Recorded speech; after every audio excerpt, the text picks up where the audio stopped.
President Trump is set to speak with Chinese President Xi Jinping tomorrow about a potential framework for the sale of Tik Tok. Joining us now, former Vice President Mike Pence. He's the founder of Advancing American Freedom. It's been a while. You're joining us on set, Mr. Veep.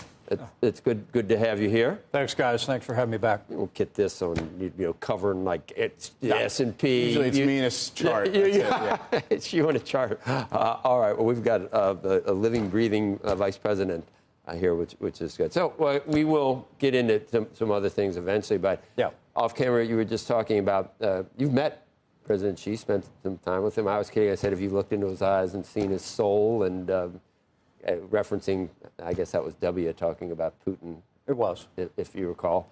Was. Is he our friend? Is he a frenemy? Is he? What's happening with China is the greatest economic and strategic threat facing the United States of America in the 21st century. And under our administration, we stood strong on China, meaning we made historic investments in the military in the Asia-Pacific. That continues now under the second Trump administration. But we also use tariffs to bring China to the table. My hope is, in the president's dialogue with President Xi today, that he makes it clear that we're going to continue to stand firm, stand up to China's trade abuses, intellectual property theft, its military provocations, and TikTok is a very real issue. Under our administration, the CFIUS committee unanimously recommended that TikTok be banned or sold to an American interest because it threatens the privacy and security of the American people. That's still true. Congress, in a broad bipartisan way, passed a measure to achieve that. I think Secretary Bessent and the administration owe the American people some real detail on the framework of the TikTok agreement that's been reached. We just simply can't have China continuing to own or operate any aspect of TikTok in the national interest. We've tried to read between the lines that she eventually decided that maybe they do let the algorithm that's so near and dear that was never going to be, let into foreign hands, that they will let that happen. They moved on to NVIDIA as a bargaining chip, and to make it look tough to their own population, make them look tough. The NVIDIA piece. The NVIDIA piece. Right. But do you believe that they really have capitulated on control of TikTok? You got to remember, the algorithm for TikTok is banned in China because it's so highly addictive and it's so capable for propaganda. I just think it's inconsistent with our national security, and I think the administration has to stand firm and tell China, you have to release and let go of the algorithm entirely. If that doesn't happen, it should be banned. And I'm sure the marketplace will fill in for it. You mentioned that in your administration, you used tariffs to bring China to the table. We did. If this is what's going on now, bringing Xi to the table, what's the objective of that? Is it just to frame the terms of kind of further disengagement or some kind of a standoff? Because it doesn't seem as if, they're kind of doing their own parallel AI investments because they don't necessarily want to be dependent on the U.S. Yet we have U.S. companies who want to be able to be the global standard for things like that. Yeah. So what are we aiming for? Well, I think that's a real question. In our administration, it was about lowering tariffs and non-tariff barriers.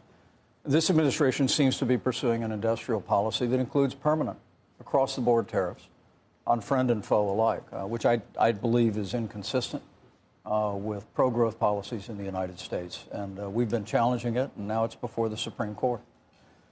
But, Joe, it's the first time I've been back at the table here since last week's tragic events. And, the Bible says we mourn with those who mourn and grieve with those who grieve. And I just have to tell you, I knew Charlie Kirk. He's a good and godly man, devoted husband, father, important voice in America. I'm heartsick about what happened to him, and I truly do pray for his family, commend law enforcement in the community, and but you understand the anger in this moment. It's understandable, but I think we got to be careful about putting America on trial whenever we see evil overtake the hearts of any individual, and in this case. Absent additional facts, there was one person responsible for Charlie Kirk's assassination. He needs to be brought to justice, swift and certain. Can people in public life do better in the way that we speak with one another and about the issues facing the country? Of course. I think democracy depends on heavy doses of civility. But Charlie Kirk was a champion of the First Amendment, a champion of free and open debate. He ultimately died defending it. And I think on that principle, we should stand and ensure that it's part of his legacy. It goes beyond one deranged individual, though. This week, and that was last week, this week, I guess prosecutors dropped some charges against Mangione, and there were more than one person outside that courtroom cheering that decision. And we, I don't know, it was United Healthcare, but the outrage when that happened, and for people that were celebrating it, it wasn't sufficient, obviously, to let people know this is unacceptable. And that let... Well, Joe, you're absolutely right. Political violence should be universally condemned. And while we've seen it in both directions, I remember the congressional baseball game, a man inspired by what he saw on another network, and follower of Bernie Sanders, the Mangione who attacked a healthcare executive, ridden, I guess, Minnesota leftist, and then he attacked the assassination attempts on President Trump. And Charlie Kirk's heinous assassination. As you said on the show the other day, the bullets are going both ways, but I am very troubled about the fact that the left seems much more willing to celebrate and even accept political violence. And I think we need to call on leaders on the left to denounce that. To see people cheering outside the courthouse when charges were dropped, terrorism charges were dropped against Mangione is deeply offensive and should be offensive to every American. To see people cheering the death of a good and decent man like Charlie Kirk should be unacceptable to every American, and we ought to speak that way. This brings up other things. You're from Indiana. Obviously, I'm from Cincinnati. Nexstar owns quite a few affiliates of ABC in Indiana, and this was not playing the Jimmy Kimmel comments that he made. Wasn't playing well in the heartland, at least. But the FCC did weigh in, obviously, on licenses and everything else. So now you've got, people on both sides saying, look, this is back to cancel culture. Now the Republicans own cancel culture, and now they're going after free speech. Was he canceled because of pressure from the government, or was he canceled because of an uprising with people in the center of the country, like Indiana? Well, look, it's important to say the First Amendment doesn't protect entertainers from being fired by their employers. But if the FCC comes in and puts pressure and says you're going to lose your license. I would have preferred that the FCC didn't weigh in the wake of this. But look, the First Amendment protects against government action against individuals that would infringe on speech. I want to say again, with great respect and admiration, that Charlie Kirk died defending that principle.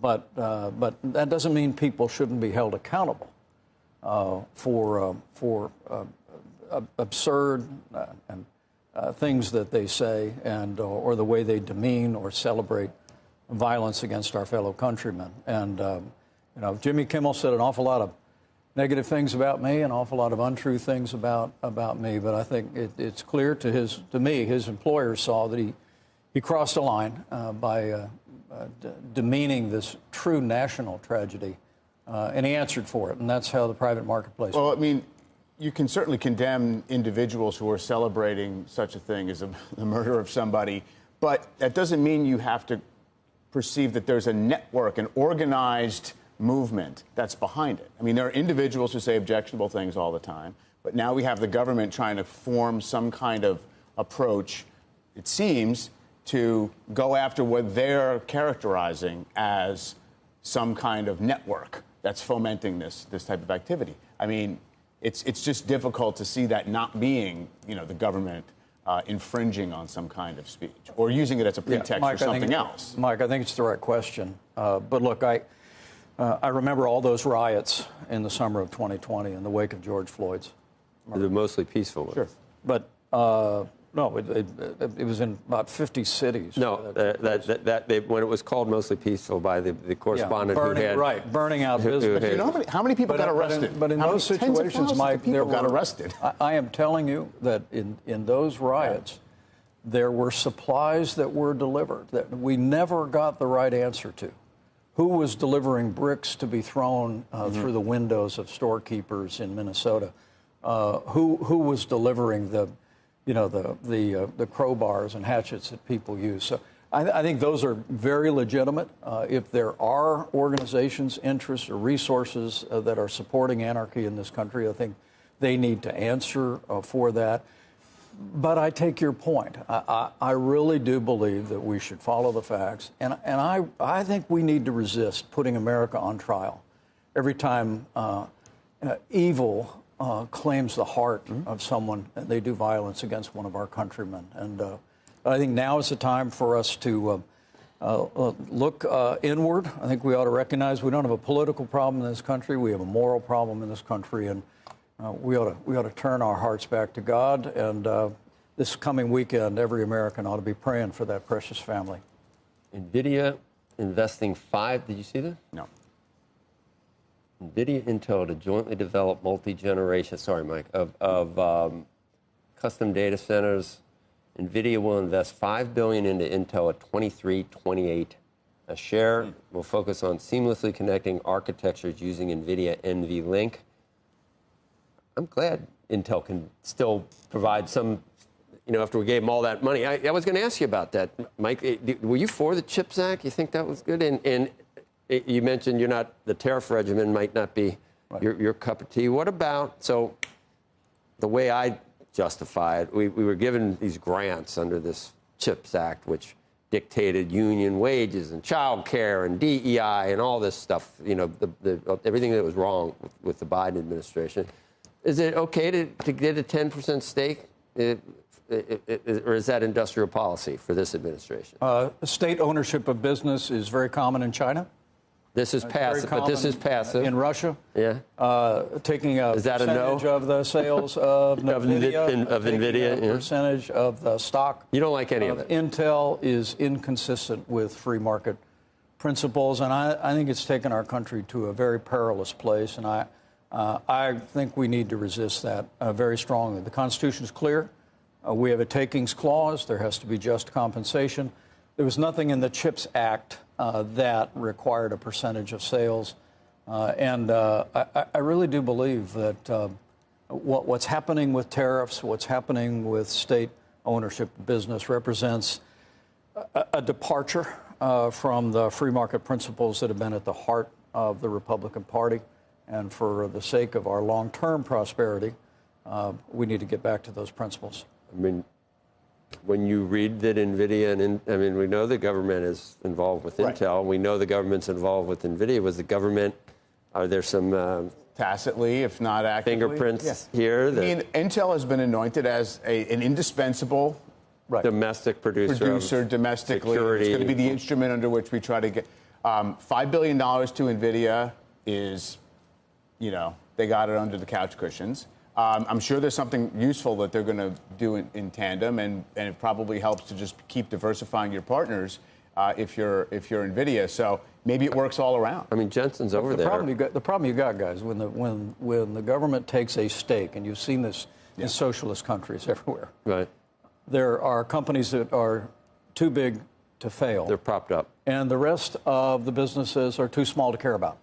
And we believe in a refereed private sector. I believe in limited government.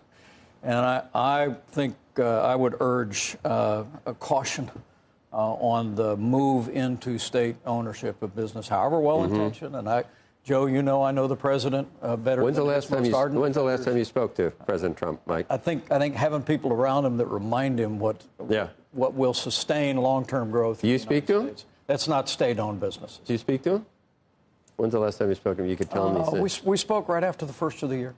After the first of the year. We don't talk as often as we used to, Joe, but I get the impression he still listens to me. And so we've tried to be a constructive voice. We strongly supported the renewal of the Trump tax cuts. I heard your previous guest say that in the midst of this avalanche of Liberation Day tariffs that it's probably been renewing the tax cuts that's sustained some of the other economy things, and kept our momentum. But you know, we're gonna continue to call balls and strikes, and I pray for the president, and I hope for every success for him and for America.